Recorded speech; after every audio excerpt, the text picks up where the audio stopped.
I'm Casey. And I'm Corey. And we are the Wright Brothers. I'd like to welcome you to this edition of the Tech Corner. And in this edition we're going to be taking a look at how you can start to build a legitimate email database. This is a topic we have had requested of us several times, and I think it's because it's becoming an absolutely essential skill in the 21st century. If you want to succeed in business today, you have to have a viable email list. Corey, tell me, you're out in the field even more than I am. You see this a lot.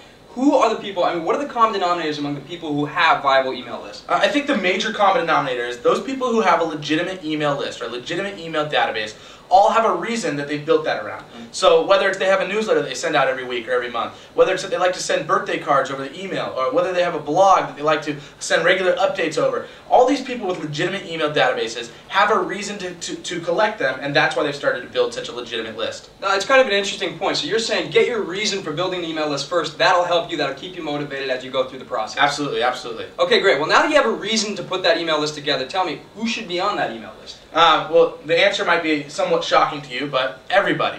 And let me put that in context. Everybody that you know.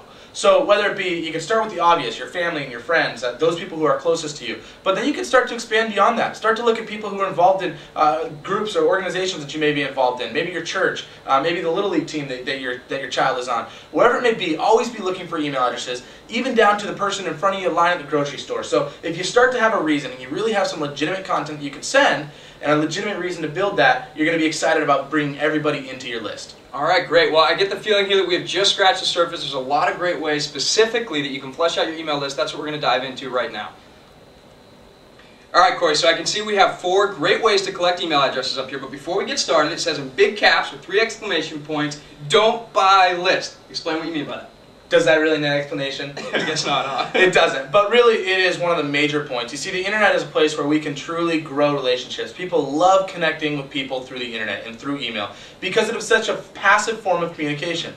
However, it requires some sort of connection to be able to grow that relationship.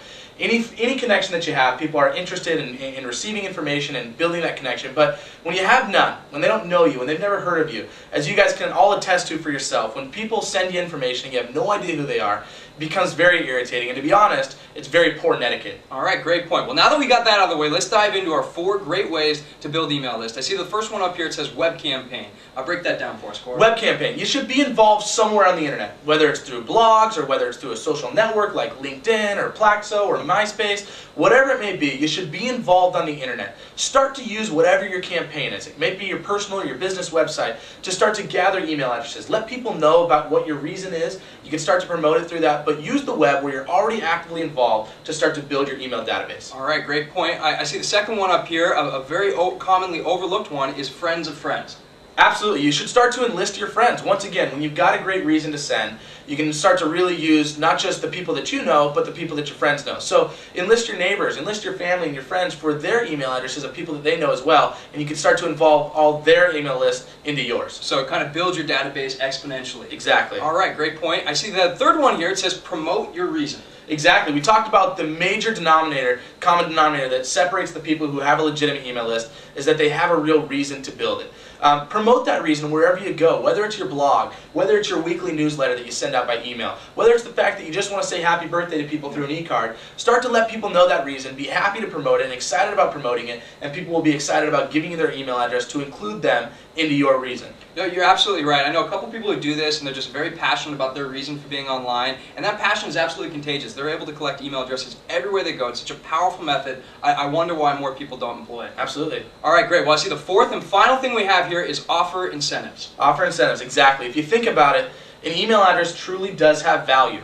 Because of the medium, because it's a free communication medium. It doesn't require a cell phone plan, it doesn't require postage. Because you can start to communicate for no cost, that email address has a monetary value that you can place on it. So don't be afraid to offer incentives. As people give you their email address, don't be afraid to give them a Starbucks card in return, a $5 Starbucks card to say thank you. Don't be afraid to hold contests or promotions for people that are part of your email list or part of your email campaign so that you can thank them and encourage them to continue to grow your email list as well. It certainly has a monetary value, and when you look at it that way, you shouldn't be afraid to offer incentives to grow that. Absolutely, absolutely. One of those overlooked things, email address really does save you money in the long term. Okay, so let's go over our 4 reasons, real quick recap. Number 1, use your web campaign.